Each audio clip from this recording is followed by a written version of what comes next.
If you want to feel more connected to humanity and a little less alone, listen to Beautiful Anonymous. Each week, I take a phone call from one random anonymous human being.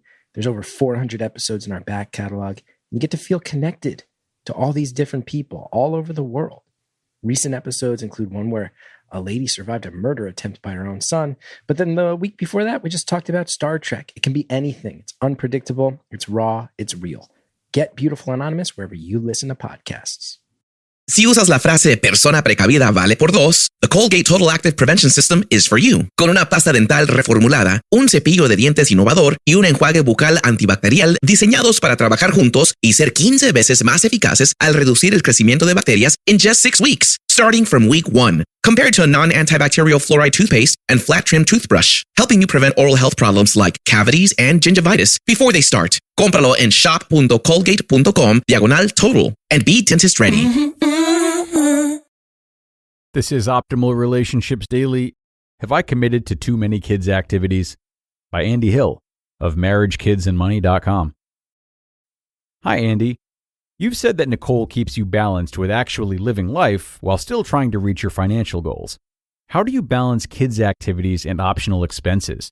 My kids are 4 and 1, and we've just started to branch out into formal activities like swimming lessons and gymnastics classes. I know that parents can go nuts with fun and enriching activities and kid events, easily spending hundreds of dollars a month.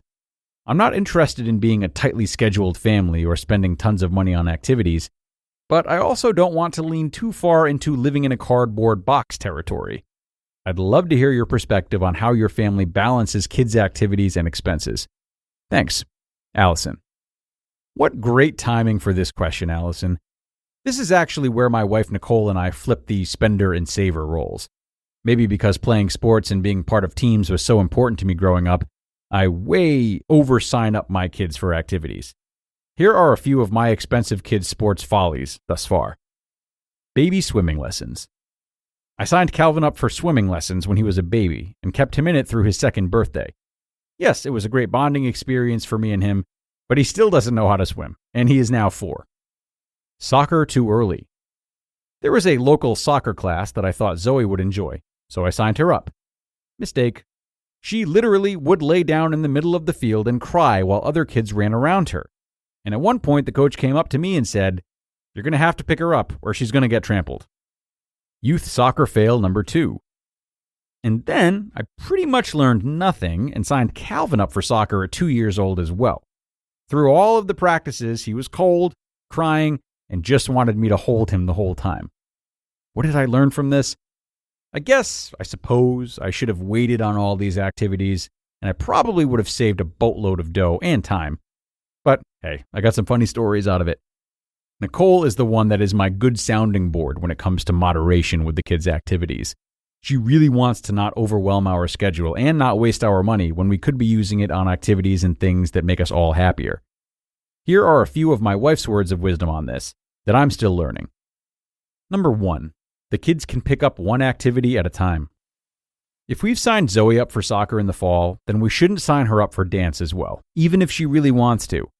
If we do, then Zoe will get overwhelmed, and quite honestly, since I'm so busy with my day job and my podcast, I won't be able to take her to all of these activities.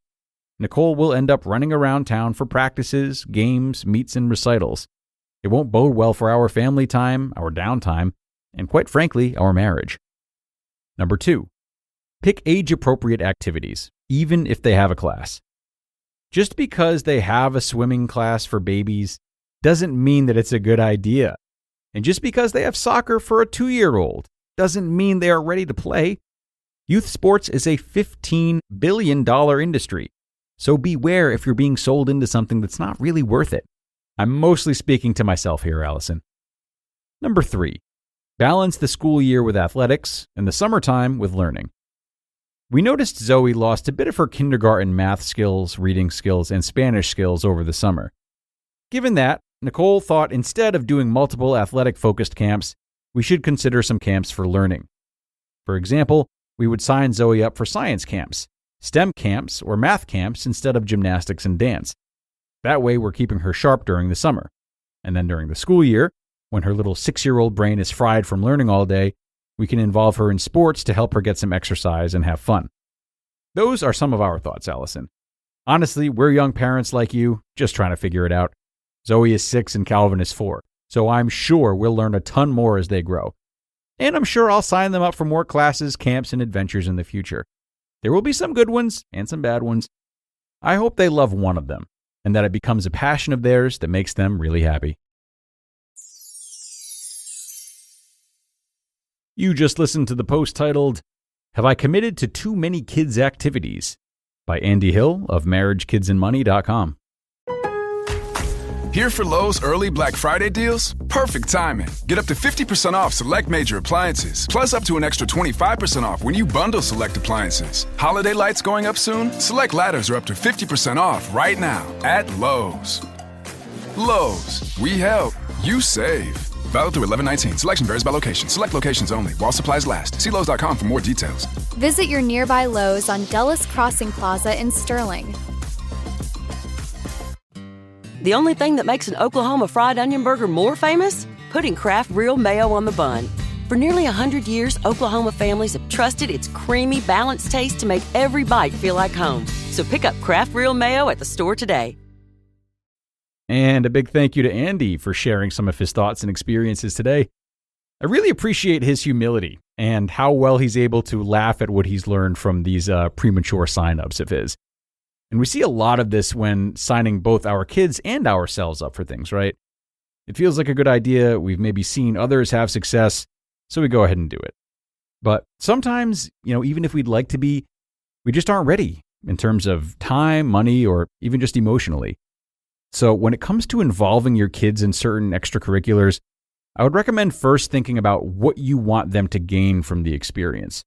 What do you really hope the experience will help them achieve, or how will it help them grow? If you can't answer that question, that's probably enough reason to rethink the sign up. But if you do have good intentional answers, but you're still concerned about time or budget, think about all the different outlets, the different ways that they can learn what you want them to learn, ways that are, that go beyond just signing them up for X, Y, or Z activity. You might find creative ways to teach this lesson in the home or with family, ways that are both cost-effective and help to nurture the bonds that they have with loved ones too.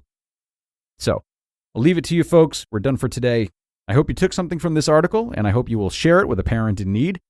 Certainly, a lot of new frazzled parents out there could benefit from such a post, so do spread the wealth. And aside from that, have a great rest of your day, and I'll see you back here tomorrow for another parenting post. That's where your optimal life awaits.